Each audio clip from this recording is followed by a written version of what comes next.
وہ ہرس والا دل بدل دے، میرا غفلت میں ڈوبا دل بدل دے۔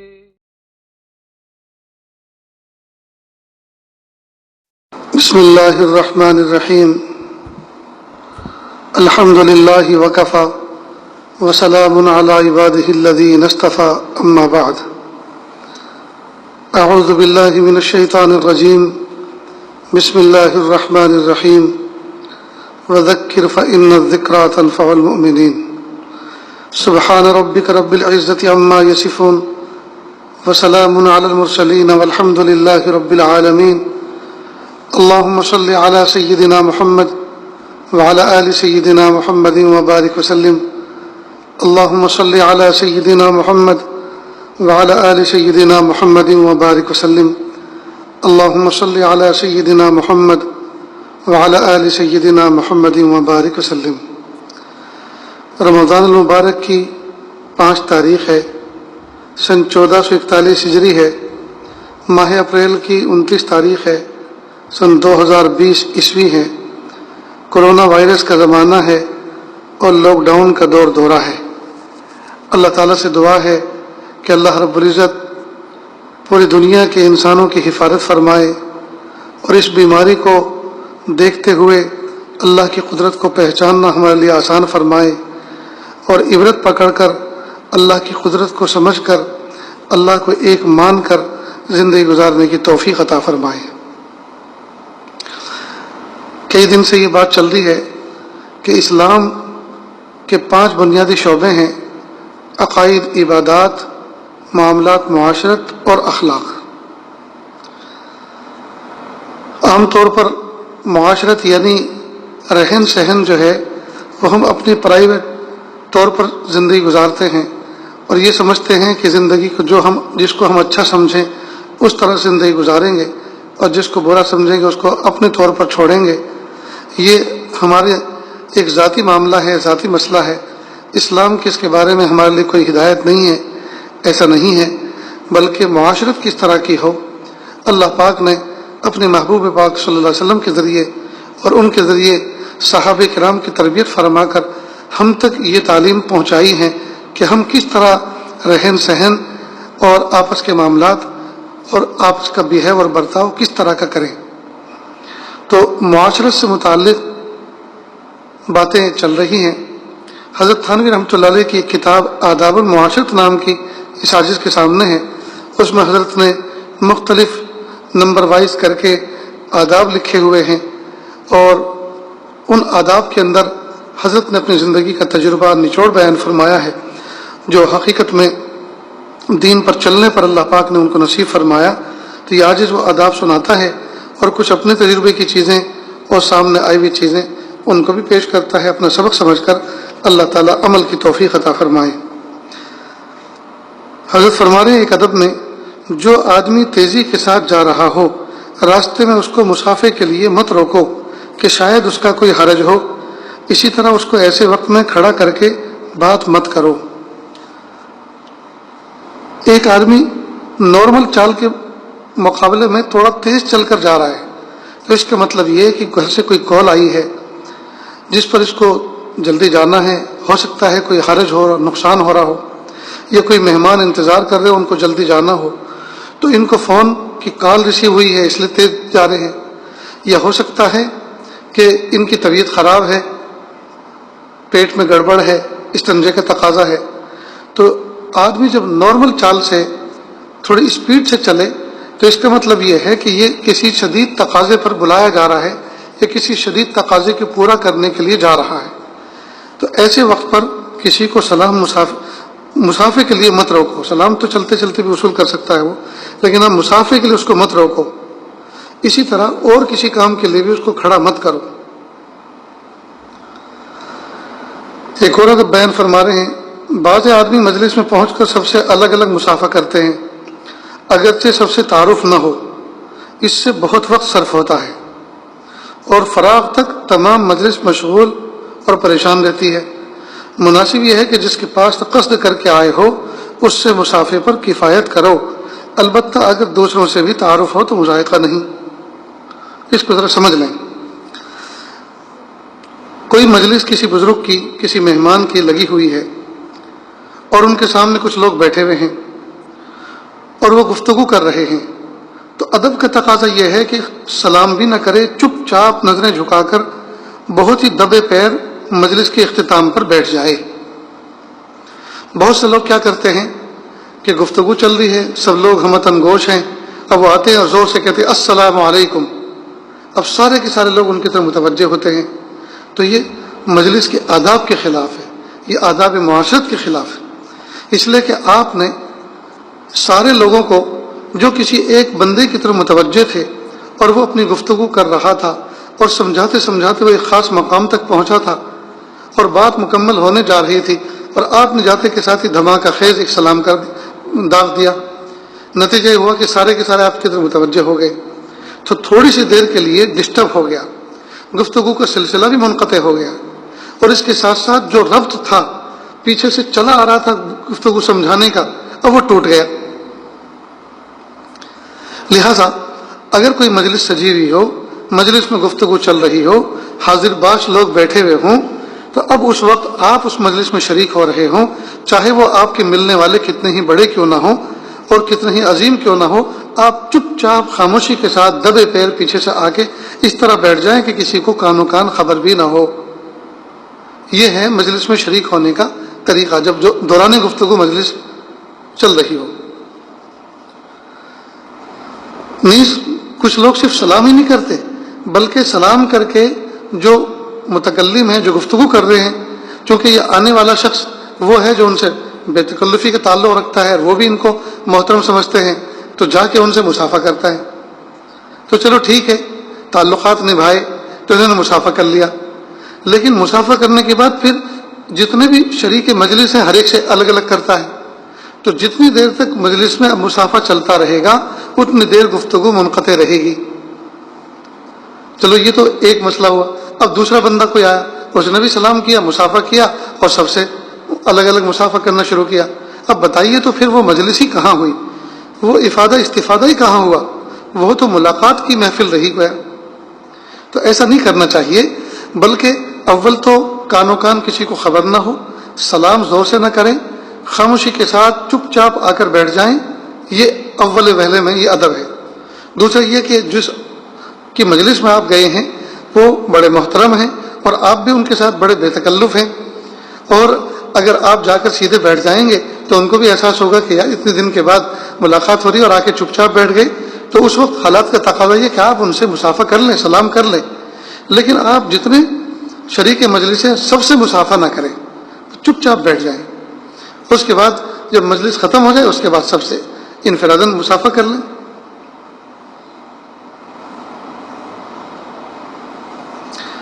ایک اور ادب بیان فرما رہے ہیں، اگر کہیں جائے اور صاحب خانہ سے کچھ حاجت یا فرمائش کرنا ہو، مثلا کسی بزرگ سے کوئی تبرک لینا ہو، تو ایسے وقت میں اس کو ظاہر کر دو اور درخواست کر دو کہ اس شخص کو اس کے پورا کرنے کا وقت بھی ملے. بعض آدمی عین جانے کے وقت فرمائش کرتے ہیں تو اس میں صاحب خانہ کو بڑی تنگی پیش آتی ہے. وقت تو محدود ہوتا ہے کیونکہ مہمان جانے پر تیار ہے، اور ممکن ہے کہ اس محدود وقت کے اندر اس کو مہلت بھی نہ ہو اس کام کو پورا کرنے کی، کسی کام میں مشغول ہو. بس نہ تو اس کے کام کا حرج گوارا ہے اور نہ اس درخواست کا رد کرنا گوارا ہے، تو اس سے بہت تنگی پیش آتی ہے. تو ایسا کام کرنا جس سے دوسرے شخص کو تنگی ہو روا نہیں ہے. اور تبرک مانگنے میں اس کا بھی لحاظ رکھو کہ وہ چیز ان بزرگ سے بالکل زائد ہو، ورنہ سہل یہ ہے کہ چیز اپنے پاس سے یہ کہہ کر ان کو دے دو کہ آپ اس کا استعمال کر کے ہم کو دے دیجئے. اس کو ذرا سمجھ لیں. بہت سے لوگ بہت سے اپنے شیخ سے، اپنے استاد سے ایک ارادت کا تعلق رکھتے ہیں، عقیدت کا، محبت کا تعلق رکھتے ہیں. تو کئی مرتبہ چلتے ہوئے کہتے ہیں حضرت کوئی یادگار عطا فرما دیجئے، حضرت کوئی چیز ایسی عطا فرما دیجئے، عنایت فرما دیجئے جو ہمارے لیے تبرک بھی بن جائے، جس کو دیکھ کر ہم آپ کو یاد کرتے رہیں. مثلا اب ظاہری بات ہے کہ اللہ والے یہ جو ہوتے ہیں ان کے پاس تو نہ جانے کتنے لوگ آتے ہیں. اب اگر ہر آدمی اس طرح سے مطالبہ کرے تو ان کے پاس کوئی ایسا خزانہ تو نہیں ہے نا کہ اس میں سے نکال کے دیتے رہیں گے. تو حضرت تھانوی رحمۃ اللہ علیہ بہت اچھا اصول بیان فرما رہے ہیں کہ اس کا طریقہ یہ ہے کہ آپ کوئی چیز حضرت کو پیش کریں. مثال کے طور پر آپ جو ہیں 5-5 10-10 روپے کے 2 قلم لائیں اور کہ حضرت یہ دونوں آپ کو ہدیہ ہیں اور ایک آپ ہمیں دے دیجئے, آپ کی طرف سے ہمارے لیے وہ تبرک اور نشانی اور یادگار بن جائے گا. تو آپ نے گویا ان سے وہ چیز لی جو ان کی ضرورت سے زائد ہے, ان کی ضرورت سے زائد ہے. یہ 2 عطر کی شیشی دی, ایک جیسی, ایک ہی طرح کی, اور یہ حضرت دونوں آپ کی ملکیت ہے, آپ کو ہدیہ ہیں, اور ایک آپ ہمیں عنایت فرما دیجیے اپنی طرف سے, ہمارے لیے یہ تبرک ہو جائے گا, یادگار ہو جائے گی. تو یہ اس طرح سے کرنا بہت آسان ہے. نہ یہ کہ آپ ان کی جیب میں ایک قلم ہے, خوبصورت سا ہے, قیمتی, آپ نے کہا بس حضرت کچھ دو یا مت دو لیکن یہ قلم تو دے ہی دو. اب ظاہری بات ہے وہی قلم آپ کو دے دیں گے تو اب خود کیا کریں گے؟ اب جب کہ سفر میں بھی ہیں, قدم قدم پہ کوئی نہ کوئی چیز لکھنے کی قلم سے متعلق ضرورت پیش آتی رہتی ہے. تو اس طرح سے آدمی کو بالکل لنگڑا لولا کر دینا اچھی بات نہیں ہے. کئی مرتبہ بہت سے لوگ کندھے پہ رومال رکھا ہوا ہے, حضرت یہ رومال دے دیجیے. بھائی یہ رومال کئی دفعہ دسترخوان بنتا ہے, کئی مرتبہ یہ مصلی بن جاتا ہے, کئی مرتبہ یہ وضو کے پانی خشک کرنے کا ذریعہ بن جاتا ہے, کئی مرتبہ یہ سر پہ ڈال کر چلنے کے لیے دھوپ سے وقایا بن جاتا ہے. نہ جانے اس کے کتنے سارے اس سے کام وابستہ ہیں. اب آپ کو تو بظاہر ایک 2 گز کا ایک کپڑا معلوم ہو رہا ہے کندھے پہ پڑا ہوا, لیکن اس کے ساتھ مفادات کتنے وابستہ ہیں. اب اگر آپ اس کو لے لیں گے تو ساری کی ساری مصلحتیں فوت ہو جائیں گی. اس لیے بہتر یہ ہے کہ آدمی اپنی طرف سے کوئی چیز پیش کرے اور پیش کر کے کہے کہ حضرت آپ ہمیں ہدیہ دے دیجیے. یہ کوئی 2 چیز پیش کریں اور ایک کہہ دے کہ حضرت ایک آپ رکھ لیجیے اور ایک ہمیں دے دیجیے اب آپ کی طرف سے. تو اب آپ کو سب کے سامنے یہ کہنا بھی رہے گا کہ بھئی یہ حضرت کی طرف سے ملا ہوا تبرک ہے. پھر آگے ایک بات فرما رہے ہیں, بعض آدمی تھوڑی بات پکار کر کہتے ہیں اور تھوڑی بات بالکل آہستہ کہ سنائی بھی نہ دے یا نہ تمام سنائی دے, اور دونوں صورتوں میں ممکن ہے کہ سامع کو غلط فہمی یا تردد و الجھن ہو, اور دونوں کا نتیجہ ناگوار ہے. بات کے ہر جز کو بہت صاف کہنا چاہیے. کئی مرتبہ بہت سے لوگ کوئی پیغام کسی دوسرے کو پہنچاتے ہیں. اب یہ جو پیغام لے کر پہنچنے والا ہوتا ہے, میسنجر جو میسج پہنچاتا ہے, یہ کچھ بات تو کھل کر کہتا ہے اور کچھ بات دبے الفاظ سے کہتا ہے. تو یا تو ان کو سوال کی زحمت کرنی پڑتی ہے, بھئی آخر میں کیا کہا آپ نے, وہ میری سمجھ میں نہیں آیا, تو اس سے زحمت ہوئی ان کو. یہ کہ وہ سمجھے تو الٹا سمجھے, غلط سمجھے. تو دونوں صورتوں میں تکلیف ہے. بات شروع سے لے کر آخر تک پوری پوری کہنی چاہیے. ایسا نہ ہو کہ مبتدا تو آپ نے کہہ دیا اور خبر میں کسی بھی گفتگو کے 2 جملے ہوتے ہیں, ایک مبتدا ایک خبر. تو مبتدا تو سن لیا لیکن خبر کچھ سمجھ میں نہ آئی.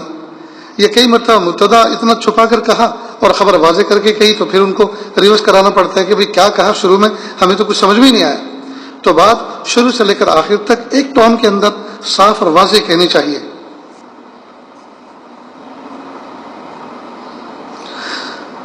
ایک اور ادب بیان فرما رہے ہیں, بات کو اچھی طرح توجہ سے سننا چاہیے اور اگر کچھ شبہ رہے تو متکلم سے دوبارہ تحقیق کرنا چاہیے. بے سمجھے محض اجتہاد سے عمل نہ کرے. بعض اوقات غلط فہمی کے ساتھ عمل کرنے سے متکلم کو اذیت ہوتی ہے. اس کو ایک مثال سے سمجھیں. یعنی بات جب کوئی آپ سے کوئی کام کہہ رہا ہو تو جب وہ کچھ گفتگو آپ کے سامنے کہہ رہا ہے, بات کر رہا ہے, تو آپ اس کو دھیان سے سنو. اور بہتر یہ ہے کہ سننے کے بعد اس کا خلاصہ آپ ریپیٹ کر دو کہ جو آپ نے فرمایا میں یہ سمجھا ہوں, کیا یہ بات صحیح ہے؟ تو نے کہا ہاں بالکل اوکے. اگر وہ ویریفائی کر دیں تو اب آپ اس بات کو آگے لے کے جائیے. ایک مرتبہ یہ عاجز جس زمانے میں ڈابل کے اندر دینی خدمت انجام دیتا تھا, تو بنگلے انوری جو وہاں مشہور عمارت ہے بزرگوں کی, اس کے اندر قیام تھا. ہمارے ساتھ میں ایک نوجوان مفتی بھی تھے, ہمارے بہت پیارے دوست. ان کے کوئی یو کے سے مہمان آئے. سردی کا موسم تھا اور عصر کے بعد کا وقت تھا, اور ٹھنڈی کے موسم میں عصر کے بعد مغرب آنے میں دیر نہیں لگتی, تھوڑا سا وقت ہوتا ہے. اب ان کے پاس مہمان آئے تو انہوں نے باہر سے کسی طالب کو اشارہ کر کے بلایا اور کہا بیٹا یہ مہمان آئے ہوئے ہیں, ان کا مجھے اکرام کرنا ہے تو 2 ٹھنڈے لے کر آؤ. اب جامعہ ڈابھیل جو ہے وہاں سے بستی تھوڑے سے فاصلے پر ہے اور وہاں کئی ساری دکانیں ہیں. تو بچے کو پیسے لے کر بھیجا کہ 2 ٹھنڈے لے کر آؤ. ٹھنڈے سے مراد کولڈ ڈرنک. اب یہ بچہ گیا, آرام سے گیا, آرام سے آیا, یہاں تک کہ مغرب کے بالکل قریب پہنچا, اور ہاتھ میں 2 کچے انڈے تھے. تو کہا تھا ٹھنڈے لے کر آؤ, اور لے کر آیا 2 کچے انڈے. وہ اگر ابلے ہوئے ہوتے تو کم از کم چھیل کے, ان کو کاٹ کے, ان کو اوپر نمک پھر چھڑک کے ایسے ہی کھا لیتے. یہ بھی ایک شوق اکرام ہو جاتا مہمان کا. اب کچے انڈے کا کیا کیا جائے؟ تو اگر وہ بچہ سننے کے بعد یہ کہہ لیتا کہ حضرت آپ نے انڈے منگائے ہیں نا, تو وہ کہتے بھائی انڈے نہیں ٹھنڈے میں نے کہا ہے, تو ظاہری بات ہے کہ بات واضح ہو جاتی, یہ حرج نہ ہوتا. اب وہ مہمان بھی خوب ہنسے, اور وہ میزبان بھی خوب ہنسے, یہ عاجز بھی خوب ہنسا, اور خوب اچھا خاصا تماشا ہوا. اور وہ اکرام تو نہ ہو سکا جیسے ہونا چاہیے تھا, بس یہ لطیفہ ہی اکرام بن گیا, اور زندگی بھر شاید یہ اکرام ان کو یاد رہے گا. تو بات جب کوئی ہمارے سامنے کر رہا ہو اور ہمارے ذمے کوئی کام لگا رہا ہو, تو ہم دھیان سے سن لیں, اور سننے کے بعد پھر کہیں کہ حضرت آپ نے جو مجھے کام کہا ہے میں یہ سمجھاؤں, تو بات صحیح ہے؟ تو وہ کہے گی کہ ہاں صحیح سمجھے آپ, یہ کام انجام دے دو, تو پھر آگے روانہ ہو جائے.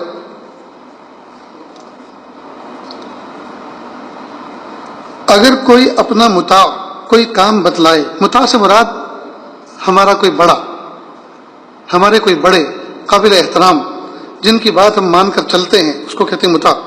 اگر اپنا کوئی متاع اگر کوئی کام بتلائے تو اس کو پورا کر کے ضرور اطلاع دینا چاہیے.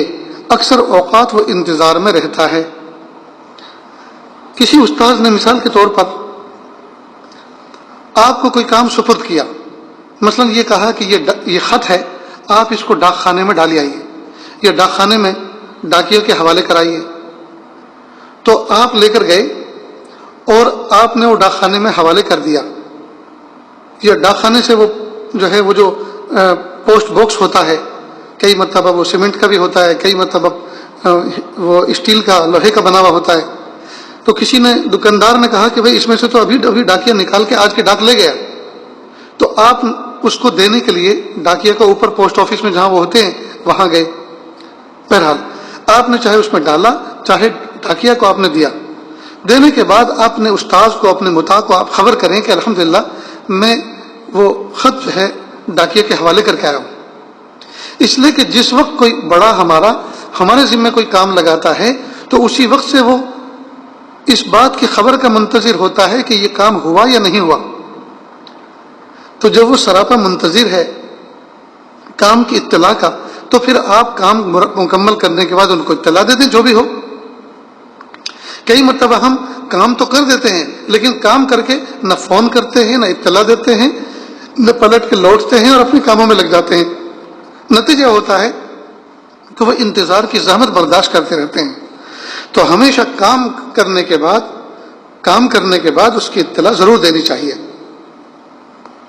یہ صرف استاد اور شاگرد اور شیخ پیر اور مرید کا ہی معاملہ نہیں ہے, یہ دنیا میں ہر آدمی کو چاہیے کہ جس نے بھی ہمیں کوئی کام سپرد کیا ہے اس کام کو کرنے کے بعد ہم آپ کو اطلاع کریں. آج کل تو دیکھیے نا, یہ ڈیجیٹل زمانہ ہے.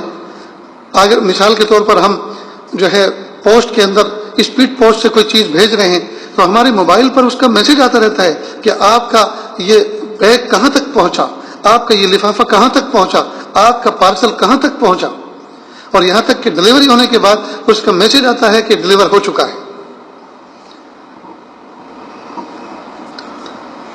ایک اور ادب ہے, کہیں مہمان جائے تو وہاں کے انتظامات میں مہمان ہونے کی حیثیت سے ہرگز دخل نہ دے. البتہ اگر میزبان کوئی خاص انتظام اس کے سپرد کر دے تو اس کے اہتمام میں مذائقہ نہیں.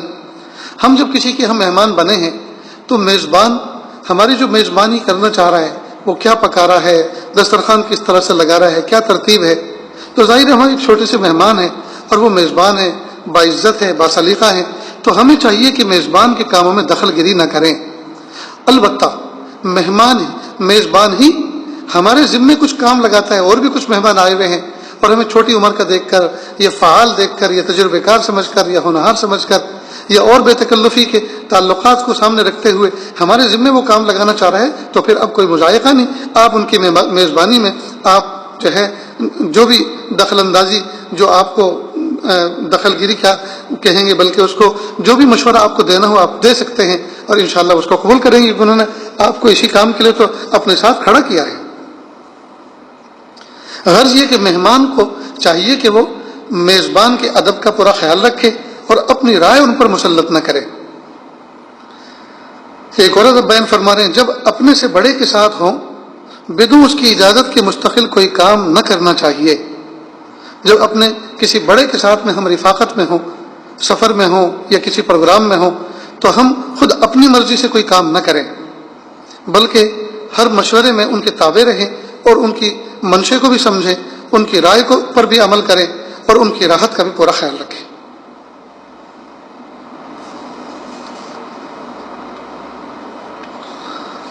ایک طالب علم نے کسی کے لیے تعویذ درد ذہ مانگا۔ اس کو تعلیم کیا گیا کہ طالب علم کو دوسرے کے حوائج دنیاویہ پیش نہ کرنا چاہیے۔ اگر کوئی شخص اس سے ایسی فرمائش کرے تو عذر کر دے کہ ہم کو اس سے معاف کرو، خلاف ادب ہے۔ درد ذہ کہتے ہیں لیبر پین کو، یعنی جس وقت بچے کی ولادت ہونے والی ہوتی ہے تو جو ولادت کے وقت کا جو درد ہوتا ہے بہت شدید درد ہوتا ہے، اس کو عربی میں درد ذہ کہتے ہیں، اردو میں درد ذہ کہتے ہیں۔ اب کسی طالب نے حضرت تھانوی رحمۃ اللہ سے کہا کہ حضرت ایک عورت کو درد ذہ ہو رہا ہے، اس کو تعویذ دے دو۔ تو حضرت نے فرمایا کہ یہ بہت بڑی بے ادبی ہے، اس طرح کے کام جو ہیں کسی اور سے کرانے چاہیے۔ اس طرح سے زبان سے چھوٹے سے بچے کو یہ کہنا کہ عورت کو درد ذہ ہو رہا ہے، تو اس سے تو ذہن نہ جانے کہاں کہاں اس بچے کا جاتا ہے۔ اس لیے بچوں کے لیے ادب یہ ہے کہ وہ اس طرح کے شرم و حیا کے کام اور اس طرح کی درخواستیں آگے تک فارورڈ نہ کریں، بلکہ وہ عذر کر دیں کہ نہیں، یہ ادب کے خلاف ہے، یہ کام آپ کسی اور سے لیں۔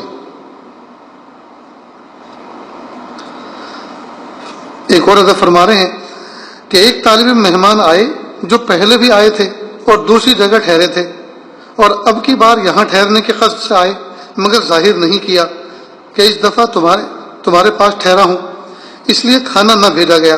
بعد میں پوچھنے سے معلوم ہوا کہ یہ تو ہمارے ہی مہمان ہیں۔ کھانا منگایا گیا اور ان کی فہمائش کی گئی، یعنی ان کو سمجھایا گیا کہ ایسی حالت میں از خود ظاہر کر دینا چاہیے تھا، کیونکہ بے کہے کیسے معلوم ہو، اور بوجہ اس کے کہ پہلے اور جگہ قیام کیا تھا، کیسے احتمال ہو کہ خود ہی پوچھ لیا جائے۔ اس کو ذرا سمجھ لیں۔ آپ کسی کے یہاں مہمان گئے، اور مہمان گئے اصل مہمان تھے کسی اور کے، ضمناً ملنے گئے کسی اور کے یہاں۔ دوسری مرتبہ جب آپ مہمان بنے تو جس سے ضمناً ملنے گئے تھے اس کے یہاں اصلاً آئے، لیکن اس کے ذہن میں یہی تھا کہ پہلے بھی یہ کسی اور کے یہاں مہمان آئے تھے، اب کی بار بھی کسی اور کے یہاں آئے ہوں گے اور مجھ سے ملنے کے لیے آئے ہیں۔ تو ظاہری بات ہے جب مہمان کسی اور کا سمجھا آپ کو، تو آپ کے لیے کیوں کر کھانے کا اہتمام کیا جائے یا کیوں کر ناشتے کا اہتمام کیا جائے۔ لہذا آدمی اگر دوسری مرتبہ دوسرے بندے کے یہاں مہمان بنا ہے، جبکہ ان کے یہاں پہلی مرتبہ بھی آیا تھا لیکن پہلے یہاں کسی اور کے یہاں مہمان تھا، تو صاف صاف کہنا چاہیے حضرت آپ اب کی بار میں آپ ہی کا مہمان ہوں اور آپ ہی کے یہاں آپ ہی سے ملاقات کی قصد سے آیا ہوں۔ بات صاف کرنی چاہیے۔ کئی مرتبہ آدمی اس میں جو ہے وہ شک میں پڑ جاتا ہے اور سامنے والے کو تکلیف ہوتی ہے۔ ویسے بھی اردو کا محاورہ مشہور ہے کہ دو گھر کا مہمان ہمیشہ بھوکا رہتا ہے۔ پہلے والا یہ سمجھتا ہے کہ دوسرے کے یہاں کھا لے گا، دوسرے والا یہ سمجھتا ہے پہلے والے یہاں کھا کر آیا ہوگا، نہ اس نے کھلایا ہے اور نہ اس نے پوچھا ہے۔ نتیجہ ہے کہ مصیبت آتی ہے مہمان کی۔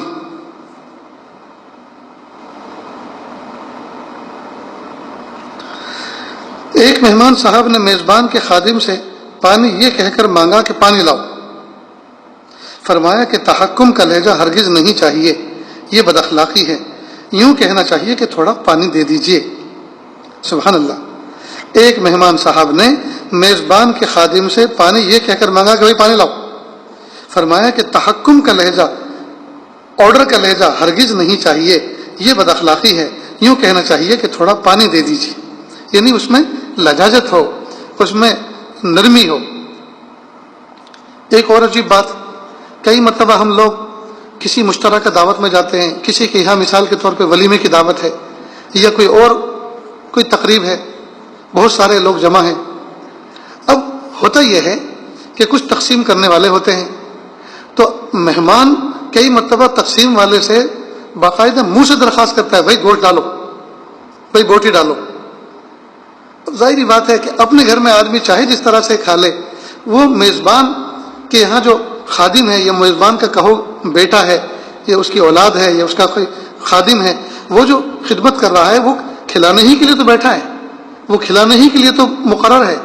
تو پھر اس کو یہ کہنا کہ نہیں یہ نہیں چاہیے، وہ چاہیے، اور وہ نہیں چاہیے، اور وہ چاہیے، اور فلاں لے کر آؤ، تو یہ انداز بہت ہی بھونڈا ہے. ایک بات اور ضمن سمجھتے چلیں کہ جب ہم کسی کے یہاں کھانے کے لیے بیٹھے اور کوئی سرو کر رہا ہے، ہمیں دے رہا ہے، اور وہ دینے والا خود بھی مالک نہیں ہے، مالک کی طرف سے اس کو کھڑا کیا گیا ہے، تو اس کو چاہیے کہ وہ کسی کی روح رعایت نہ کرے. یہ نہ ہو کہ میرے استاذ ہیں تو ان کے سامنے گوشت کی بوٹیوں کے ڈھیر لگا رہا ہے، اور دوسرا آدمی وہ پہچان والے نہیں ہے تو ان کو صرف شوربہ دے رہا ہے. نہیں، وہ برابر انصاف کے ساتھ دے، اس لیے کہ وہ مسئول ہے. قیامت کے دن اس سے سوال ہوگا کہ وہ امانت میں خیانت نہ کرے، امانت میں خیانت نہ کرے. اس لیے کہ جو دیگ کے اندر، پتیلی کے اندر بوٹیاں ہیں ان میں سب کا حصہ ہے. یہ نہ ہو کہ ایک کو تو چھانٹ چھانٹ کر دے کر آیا ہے اور دوسرے کے سامنے کہہ رہا ہے کہ بس کم ہے یا نہیں ہے، یہ ختم ہو گئی. تو ختم ہوئی نہیں، ختم تو آپ نے کی ہے. وہ تو بنایا اس طرح سے تھا تاکہ تمام پر برابر سرابر تقسیم ہو. تقسیم کرنے میں آپ نے خیانت سے کام لیا، امانت داری کے خلاف کام کیا. لہذا دوستو، اس طرح کی بے ادبی ہرگز نہیں کرنی چاہیے. یہ میزبانی کے بھی خلاف، مہمانی کے بھی خلاف ہے، اور ہماری مہمان کی شان کے بھی خلاف ہے، ہمارے وقار کے بھی خلاف ہے.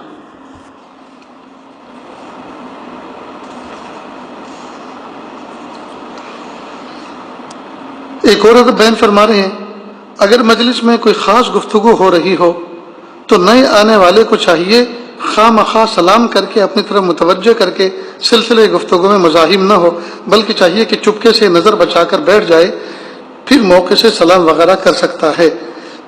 یہ پہلے بھی ضمناً جو ہے اس ادب کو بیان کر دیا ہے. بہرحال یہ چند باتیں تھیں جو آداب معاشرت سے متعلق ہے. اب ظاہر ہے کہ ہم اگر اس طرح سے زندگی گزاریں گے کھلے دھلے انداز سے کہ نہ ہم سے کسی کو تکلیف پہنچے اور نہ ہم کسی کی تکلیف برداشت کریں، اگر ہم آپس میں اس طرح سے بہیو کریں، برتاؤ کریں، اچھی معاشرت اپنائیں، تو ظاہر ہے کہ دنیا جنت کا نمونہ پیش کرے گی. ہمیں چاہیے کہ ہم آداب معاشرت کا پورا خیال رکھیں.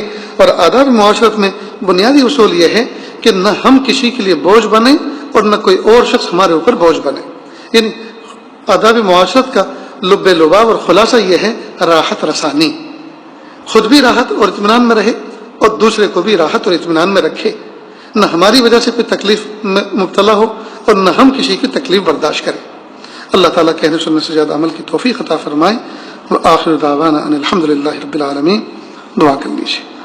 اللهم صل على سيدنا محمد وعلى آل سيدنا محمد وبارك وسلم. لا أحصي ثناء عليك أنت كما أثنيت على نفسك. رب اغفر وارحم وأنت خير الراحمين. حسبي الله لا إله إلا هو عليه توکلت هو رب العرش العظیم. اللہ جی، ہم ظاہر میں آپ کے بندے اور بندیاں ہیں، حقیقت میں نہایت گندے ہیں. اللہ ہمارے دلوں کی گندگی کو دور فرما، ہمیں اپنی بندگی کا سلیقہ عطا فرما، شرمندگی والے کاموں سے ہماری حفاظت فرما، برے دن سے، بری بات سے، بری رات سے، برے انجام سے ہماری حفاظت فرما، سوء خاتمہ سے ہماری حفاظت فرما. اللہ جی ہمیں ایسا بنا دیجیے ہم آپ کو پسند آ جائیں. رب کریم، جو وبائی بیماری پھیلی ہوئی ہے، یا اللہ امت کی حفاظت فرما، یا اللہ امت کی حفاظت فرما. جو بیمار ہیں ان کو شفا عطا فرما، جو مقروض ہیں ان کے قرضوں سے حفاظت اور نجات عطا فرما، جو بے گھر بے در بے سہارا ہیں ان کو سکون و سہارا عطا فرما. میرے پیارے اللہ، جن کے بچے بچیاں عمر کو پہنچ چکے ہیں ان کے فریض ادا کرنا آسان فرما، نیک سالے جوڑے عطا فرما. جن کے نکاح ہوئے زمانہ گزر چکا لیکن گود اولاد سے خالی ہے